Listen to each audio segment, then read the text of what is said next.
Comment savoir si on investit sur la bonne startup quand on débute dans l'investissement? Eh bien, on ne peut jamais le savoir. Je rappelle que je ne fais pas de conseils financiers et que tout investissement comporte un risque, surtout en startup. On va voir ça en 5 points. Premier point, c'est bien sûr le profil d'investisseur. Donc, je vais essayer de faire une vidéo très complète sur le profil d'investisseur et ça comporte beaucoup de choses. Du coup, votre situation personnelle, votre situation pro, votre situation patrimoniale, quelles sont les rentrées de cash, est-ce que vous avez une partie en immobilier, bourse, etc. Enfin bref, vous commencez à comprendre, je pense, ce qu'est un profil d'investisseur et surtout que chaque profil d'investisseur est différent et doit s'adapter en fonction de votre personne. Dans une précédente vidéo, j'avais dit que j'avais commencé à investir en startup via un club deal. Donc en fait, je suivais le portefeuille du leader de ce club deal, mais qui n'était pas du tout adapté à mon profil parce que j'avais gagné de l'argent en crypto-monnaie. Et puis, au final, le marché crypto s'est effondré et j'avais plus du tout assez d'argent pour suivre. Donc, je n'ai plus continuer de suivre ce type de profil d'investisseur. Donc voilà, c'est vraiment définir son profil et voir quelles sont les rentrées d'argent potentielles. Est-ce qu'on a des exits prévus? Est-ce que voilà, on est sur des marchés cycliques, que ce soit crypto, stocks, etc. Et du coup, prévoir des sorties, rentrées d'argent, etc. Il y a une grosse notion qui est importante aussi, c'est la notion de dézoomer et la navigation des capitaux. Je prends un exemple. Par exemple, aujourd'hui 2024-2025, je pense que sur le marché des crypto-monnaies, il y a beaucoup de choses à faire et il est important de s'y exposer. Le secteur, on va dire, des valorisations de start-up, aujourd'hui, il est assez intéressant pareil. Pour autant, si on prend vraiment un dézoom global et on pense navigation des capitaux, est-ce que c'est pas plus intelligent de commencer à investir en startup avec ses gains crypto, ou pour l'exemple, en 2025? Je ne sais pas, là aujourd'hui l'Ethereum il est à 3500 $ par exemple. Si dans 6 mois il est à 5000 $, on a fait une grosse plus-value, eh bien ça vaut le coup de diversifier à ce moment-là sur des startups. Parce que on profite du cycle des marchés et on fait bouger nos capitaux en fonction des hypes ou de la navigation des capitaux, où est-ce que les capitaux sont. Donc voilà, c'est profil d'investisseur, mais aussi timing de marché en fonction de votre profil, où est-ce que vous avez des billes. Second point, c'est ce qu'on peut appeler les phases de valorisation, un peu dur de définir, mais en gros, le marché de la startup, comment on gagne de l'argent, c'est en investissant sur une valorisation et en sortant sur une autre. Donc on peut trader entre guillemets la valorisation. Le marché des valorisations évolue. On va dire que ce n'est pas une cotation permanente, mais ça dépend, on va dire, à quel point l'argent coûte cher. Si les fonds d'investissement, les VC, ont réussi à lever beaucoup de dettes auprès des banques, auprès de particuliers, ça veut dire qu'ils veulent beaucoup investir. Et ça coûte que coûte. Et s'ils ont plus de capitaux que, on va dire, d'offres de par les startups, en gros, il y a plus de capitaux pour toutes les startups existantes, bah bien sûr que les valorisations des startups vont augmenter. C'est ce qui s'est passé en 2021, où tous les marchés financiers ont augmenté et les valorisations de boîtes également. Donc en gros, des boîtes qui ont été valo, peu importe 200 millions en 2021, peut-être qu'en 2023, si elles avaient besoin de relever des fonds, eh bien elles ont levé sur une valorisation inférieure, peut-être 100 millions, parce que justement c'est le marché des valorisations. Donc ça c'est vraiment à prendre en compte. Donc si je reprends du début, c'est comment savoir si on investit sur une bonne startup. Il n'y a pas que la startup, il y a votre profil d'investissement, le timing de marché et du coup le timing du marché des valorisations. Si on était en 2021, j'ai investi dans des boîtes en 2021, c'est pour ça que je vous partage aussi ces erreurs. C'était pas le meilleur moment. Et aujourd'hui, donc voilà, on est mi-2024, on est dans des phases d'accumulation, on va dire, sur les valorisations. Donc si on prend l'exemple d'une courbe en trading, on va avoir des phases d'expansion, des phases de correction et des phases d'accumulation.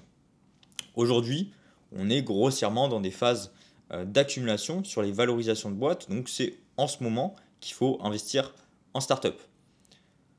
Dans tous les cas, ça vous permettra de ne pas FOMO et de ne pas investir sur n'importe quelle startup, même si le projet est incroyable.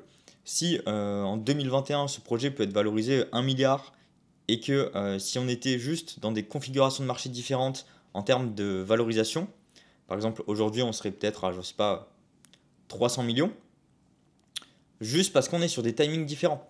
Donc en fait, vous faites un x3, pas juste sur la startup, mais sur la valorisation qui peut être dépendante, on va dire, de cycles également. Donc voilà, gros point important, ce n'est pas juste la startup, on n'étudie pas juste la startup. C'est en fonction du timing, en fonction des valos, en fonction de l'argent qu'ont les VC, etc. Et aussi en fonction de votre profil d'investisseur, parce qu'un bon investissement pour moi ne l'est peut-être pas pour vous, parce qu'on n'a pas le même profil. Quatrième point, ou troisième, jouer le secteur d'industrie. Donc c'est comme ça qu'on appelle en startup, hein. En crypto on appelle ça plutôt les narratifs, mais c'est des secteurs d'industrie. Donc pareil, c'est comme en crypto-monnaie où on a des cycles crypto. Pour faire de l'argent dans des cycles, généralement il y a toutes les crypto-monnaies qui montent. Et le problème, c'est pas de sélectionner la petite pépite, c'est plutôt de bien sélectionner les narratifs et de jouer les hypes. Donc si c'est les mêmes coins, si c'est le RWA, le DePIN, etc., bah faut jouer les narratifs, faut pas se prendre la tête. Bah là c'est le même principe. Généralement c'est un petit peu moins d'actualité sur les startups parce que c'est un peu plus lent que les timing Web3. Et puis aussi sur les phases d'investissement, c'est plus lent et les phases d'exit également. Donc c'est un petit peu moins pertinent, mais quand même. Du style, si on est, alors je prends des trucs très extrêmes, hein, si on est dans des phases de guerre, eh bien, on va dire tous les business un peu superflus, ils servent pas à grand chose. Si on est dans des phases de crise, bah voilà, Covid-19, qu'est-ce qui a marché? Bah, bien sûr, tous les business en ligne, tout le domaine de la nutrition, les gens auront toujours besoin de manger. Le domaine de la protection, par exemple, enfin bref, tous les domaines de première nécessité, en temps de crise, ça fonctionne. Donc, cibler des secteurs d'industrie qui sont hypés en fonction eh bien, du timing de la vie de notre époque. Quatrième point, pour faire un bon investissement, c'est investir dans une boîte qui a des actifs. Bien sûr, suivant le niveau de valorisation. Si la société est valorisée 500 000 euros, c'est sûr que je me doute qu'il ne va pas forcément y avoir beaucoup d'actifs. Et quand je parle d'actifs aujourd'hui, les actifs les plus simples à avoir dans une startup, c'est principalement les brevets, donc des brevets technologiques. Il y a plein de choses. Il y a ça, mais il y a aussi d'autres choses plus accessibles, enfin de même accessibilité, qu'on pourrait identifier comme des partenariats, de l'industrialisation. On travaille avec une usine, on a potentiellement des parts, on a fait un échange de parts avec des autres boîtes, des autres acteurs, qui permettent de valoriser aussi la boîte et on n'achète pas de l'air. Le fait de ne pas acheter d'air, ça veut dire que si la boîte fait faillite, on a toujours quelque chose pour récupérer de l'argent, liquider et récupérer une partie de notre investissement.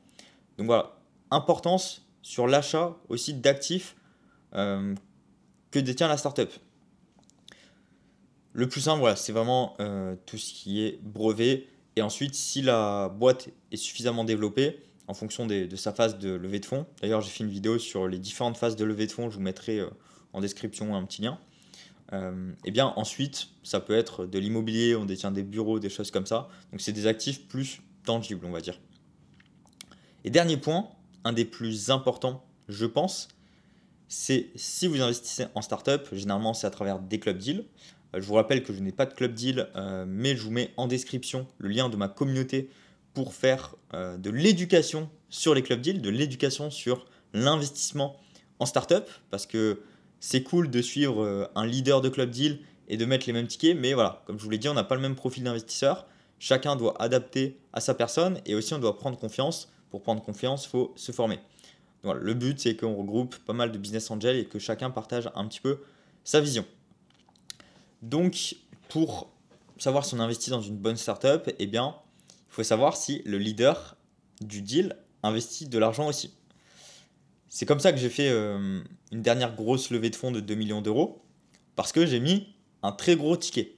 Et du coup, les gens, ils se disent, ok, le leader du deal, que je trust, que je fais confiance, s'il a mis voilà, 6 chiffres dans une startup, c'est que potentiellement, il a creusé un minimum. Et quand je dis un minimum, c'est des centaines, voire des milliers d'heures. Et ça compte. Parce que je pense qu'on va en voir apparaître de plus en plus des club deals avec des leaders qui proposent des deals voilà, une fois par mois. Vite, une nouvelle startup, une nouvelle. Mais si on n'a pas la transparence de la personne, combien elle a investi, pourquoi, etc., eh bien, ça montre aussi que le leader ne veut pas se mouiller, ne veut pas prendre de risques sur son propre capital. Donc ça aussi, c'est un truc important à voir, de combien le leader du deal, donc la personne qui nous ramène le deal, qui nous donne, on va dire, l'opportunité, investit pour savoir si vraiment le mec est impliqué dedans et qui met à risque son capital. Parce que s'il ne le fait pas, eh bien, ça montre quand même que c'est plutôt une stratégie de je mets la quantité et puis on verra. Mais moi, je suis pas du tout adepte de cette stratégie parce que je suis un investisseur particulier, c'est mes propres capitaux et j'ai pas envie de faire des mauvais investissements, comme tout le monde. Mais voilà, donc vraiment, ces 5 points à voir, je récapitule, profil d'investisseur, euh, hype de valorisation, startup, secteur d'industrie, avoir des actifs dans la startup et aussi, dernier point, que le leader du deal qui nous apporte l'opportunité et investit un minimum, un bon billet dans la startup.